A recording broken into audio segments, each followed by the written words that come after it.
دنیا کا کوئی استاذ یہ دعویٰ نہیں کر سکتا کہ میرے پڑھائے ہوئے سارے شاگرد کامیاب ہیں، لیکن کائنات میں ایک ہستی جناب محمد الرسول اللہ صلی اللہ علیہ وسلم کی مبارک ذات ہے جو یہ دعویٰ کر سکتے ہیں کہ میرے سارے شاگرد میرے صحابہ کامیاب ہیں،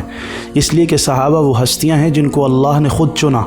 نبی کی صحبت کے لیے چنا تھا۔ حدیث شریف میں آتا ہے ان اللہ نظر الی قلوب العباد فلم یجد قلبا انقی من قلوب اصحابی۔ اللہ نے جب لوگوں کو پیدا کیا تو ساری دنیا کے لوگوں کے دلوں کو دیکھا تو میرے صحابہ کے مبارک دلوں سے پاک دل، صاف دل کسی کے نہیں پائے، اس لیے تو انہیں میری صحبت میں بھیجا۔ صحابہ وہ ہستیاں ہیں جو نبی کے تمام کمالات کو اپنے اندر سموئے ہوئے ہستیاں، وہ پاک اور وہ مبارک ہستیاں ہیں کہ نبیوں کے تمام کمالات کو یکجا اور جمع کریں تو مصطفیٰ کی ذات بنتی ہے، اور مصطفیٰ کے ایک ایک وصف کو کھولتے جائیں، ایک ایک صحابی وہ وصف اپناتا ہوا نظر آتا ہے۔ ابو بکر کو دیکھیں تو صداقت مصطفیٰ ہے، عمر کو دیکھیں تو عدالت مصطفیٰ ہے، عثمان کو دیکھیں تو سخاوت مصطفیٰ ہے، علی کو دیکھیں تو شجاعت مصطفیٰ ہے، عبداللہ ابن مسعود کو دیکھیں تو فقاہت مصطفیٰ ہے، ابو ہریرہ کو دیکھو تو علم حدیث مصطفیٰ ہے، عبداللہ ابن عباس کو دیکھو تو قرآن کی تفسیر مصطفیٰ ہے صلی اللہ علیہ وسلم۔ یہ صحابہ نبی کے چنے ہوئے شاگرد ہیں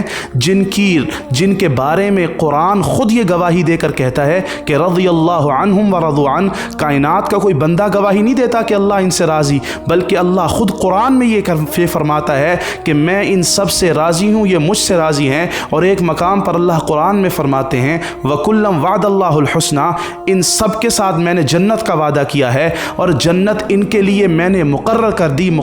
دی ہے، میں نے ان کے لیے جنت لکھ دی ہے۔ تو یہ جنتی ہستیاں ہیں۔ صحابہ کو جب بھی دیکھنا ہے تو یاد رکھیں صحابہ قرآنی شخصیات ہیں، تاریخی شخصیات نہیں، اور جو تاریخی شخصیات ہوتی ہیں انہیں تاریخ میں دیکھا جاتا ہے، قرآنی شخصیات کو ہمیشہ قرآن کے اجلے ہوئے نور میں دیکھا جاتا ہے، اور آپ اس کو پڑھتے چلے جائیں اور صحابہ کی صداقت، امانت اور دیانت کے قصے قرآن بیان کرتا ہوا نظر آئے گا۔ کہیں قرآن انہیں اولئک هم الفائزون کہے گا، کہیں اولئک هم المؤمنون حقا کہے گا، کہیں اولئک هم الفائزون کہے گا، کہیں اولئک هم الراشدون کہے گا۔ یہ قرآن ان کے قصیدے اور ان کی خوبیاں بیان کرتا ہوا نظر آئے گا۔ یہ دنیا کے جتنے بڑے بڑے غوث کتب ابدال اولیاء کرام جو اپنی ساری زندگی اللہ کے لیے لگاتے ہیں، چاہے وہ بایزید بستامی ہوں، چاہے وہ جنید بغدادی ہوں، چاہے احمد ابن حنبل ہوں، ابو حنیفہ رحمہ اللہ تعالی ہوں، یہ سارے جتنے بڑے اولیاء کرام ہیں، ان سب کی ساری زندگی کی محنت اس لیے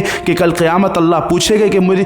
کیا کیا، میرے لیے کیا کر کے آئے ہو، تو یہ کہیں گے اللہ یہ ساری زندگی میں جو تکلیفیں برداشت کی صرف آپ کو راضی کرنے کے لیے کی ہیں، یہ ساری زندگی لگا کر جس رضا کو پانے کے لیے یہ اولیاء کرام تگ و دو اور محنت کرتے رہے۔ میرے نبی کا وہ صحابی جو ایک مرتبہ حضور کے سامنے آیا، ایمان لایا، اور ایمان کی حالت میں اپنی آنکھوں سے سرکار کے چہرے کو دیکھا، اور سرکار نے اپنی مبارک نگاہ ان کے اوپر ڈال دی، تو اللہ نے وہ سرٹیفکیٹ رضا کا جو سارے اولیاء کو ساری زندگی 70-80 سال لگانے کے بعد ملنا تھا، اللہ نے میرے نبی کے صحابی کو اس موقع پر ہی عطا فرما دیا۔ تو میرے نبی کے صحابہ کے بارے میں کبھی دل کے اندر کوئی میل، کوئی غلط بات نہ آنے پائے۔ صحابہ قرآنی شخصیات ہیں، میرے نبی کے شاگرد ہیں، اور شاگرد پہ اعتراض اصل میں حقیقت میں وہ استاذ پر اعتراض ہوتا ہے۔ اللہ ہمیں اس قسم کی جسارت سے محفوظ فرمائے، اور صحابہ کی اللہ تعالیٰ محبت ہمارے دلوں میں، دیوانہ وار محبت اللہ ہمارے دلوں میں پیدا فرما دے۔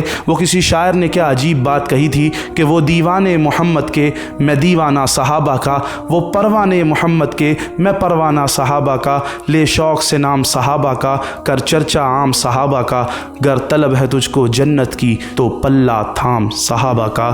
وآخر دعوانا الحمد للہ رب العالمین۔